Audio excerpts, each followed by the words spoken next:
Hello students, आप लोगों को चैप्टर में पहले भी समझा चुका हूँ और आप सभी के पास इस चैप्टर के नोट्स भी हैं। मैं इस चैप्टर का दोबारा से रिवीजन कर रहा हूँ क्योंकि एग्जामिनेशन के लिए चैप्टर मोस्ट इम्पॉर्टेंट चैप्टर है। बायोलॉजी का ये फर्स्ट चैप्टर है। चलिए स्टार्ट करते हैं। लाइफ प्रोसेस मतलब होता है जीवन प्रक्रियाएँ। इस चैप्टर के कंटेंट हैं न्यूट्रिशन, रेस्पायरेशन या रेस्पिरेटरी सिस्टम, सर्कुलेटरी सिस्टम और एक्सक्रीशन और एक्सक्रीटरी सिस्टम। न्यूट्रिशन में हम पढ़ेंगे nutrition in plants, nutrition in animals, इसी तरह से respiration in plants, in respiration in animals, circulation in plants और सर्कुलेशन इन एनिमल्स, और एक्सक्रीशन इन प्लांट्स और एक्सक्रीशन इन एनिमल्स। चलिए, सबसे पहले इसमें वर्ड आता है लाइफ प्रोसेस में। लाइफ का मतलब होता है जीवन। इसकी डेफिनेशन होती है the time period between birth and death is known as life, कि जन्म से लेकर मृत्यु के बीच का समय क्या कहलाता है? लाइफ। और जन्म से मृत्यु के बीच में हम जितनी भी प्रक्रियाएं करते हैं, जो भी काम करते हैं, जैसे सांस लेना, ग्रोथ करना, या एक जगह से चलकर दूसरी जगह तक जाना, या खाना खाना, उसको पचाना, या ब्लड का एक जगह से दूसरी जगह तक यूटिलाइज कर मतलब पहुंचना, तो ये सभी प्रक्रियाएं हमारी लाइफ प्रोसेस के अंतर्गत हम पढ़ते हैं। अब लाइफ की और क्या मेन कैरेक्टर्स होते हैं? लाइफ के मेन कैरेक्टर होते हैं ग्रोथ। भाई, हम कैसे पहचान सकते हैं किसी में लाइफ हो रही है, कोई जीवित है? तो जिसमें ग्रोथ होती है, जो छोटे से बड़ा होता है, जिसमें वृद्धि होती है, वो लिविंग है।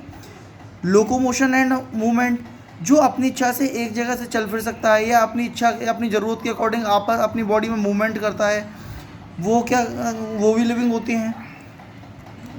ठीक है, तो ये मेन कैरेक्टर्स होते हैं लिविंग बींग्स के। अच्छा, अब इस चैप्टर का फर्स्ट टॉपिक है हमारा न्यूट्रिशन। न्यूट्रिशन मतलब होता है पोषण। ये भी एक लिविंग बींग्स का मेन कैरेक्टर है, क्योंकि न्यूट्रिशन की प्रोसेस केवल लिविंग बींग्स में होती है, नॉन लिविंग बींग्स में न्यूट्रिशन की प्रोसेस नहीं होती। इससे जुड़ा हुआ एक वर्ड आता है न्यूट्रिएंट्स। न्यूट्रिएंट मतलब होता है पोषक तत्व। जैसे हम जो भी भोजन में जो भी कंपोनेंट्स लेते हैं, वो सभी न्यूट्रिएंट्स कहलाते हैं। मैंने लिखा भी है, all components of food is known as nutrients. भोजन के सभी पोषक तत्व सभी क्या कहलाते हैं? न्यूट्रिएंट्स कहलाते हैं। जैसे फैट मतलब जो ऑयल वगैरह हम लेते हैं, ऑयल घी जो हम लेते हैं, वो फैट में आता है। Carbohydrate, vitamins, minerals etcetera. Nutrition की डेफिनेशन होती है the process by which a living organism intakes these nutrients are and utilise them is called nutrition. मतलब भोजन के इन सभी कंपोनेंट्स को किसी भी ऑर्गेनिज्म के द्वारा ग्रहण करना और उसको यूटिलाइज करने की प्रोसेस क्या कहलाती है? न्यूट्रिशन। अब बहुत क्वेश्चन आता है कि सभी ऑर्गेनिज्म भोजन क्यों लेते हैं? तो हम जानते हैं कि सभी लिविंग ऑर्गेनिज्म को वर्क करने के लिए एनर्जी की आवश्यकता होती है, और वो एनर्जी हमें किसके द्वारा मिलती है? भोजन के द्वारा।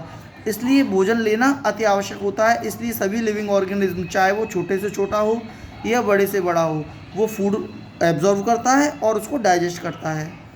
ठीक है, अब आता है मोड्स ऑफ न्यूट्रिशन।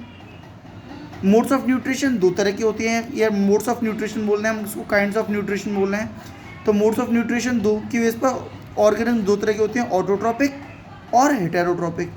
ऑटोट्रॉपिक मतलब होता है स्वपोषी पोषण। ऐसे ऑर्गेनिज्म जो अपने भोजन के लिए किसी और पर डिपेंड नहीं रहते या जो अपना भोजन स्वयं बनाते हैं, वो कहलाते हैं ऑटोट्रॉपिक। और ऐसे ऑर्गेनिज्म जो अपने भोजन के लिए दूसरों पर डिपेंड रहते हैं, या ऐसे ऑर्गेनिज्म जो अपना भोजन दूसरों से प्राप्त करते हैं, वो क्या कहलाते हैं? हेटेरोट्रॉपिक। चलिए।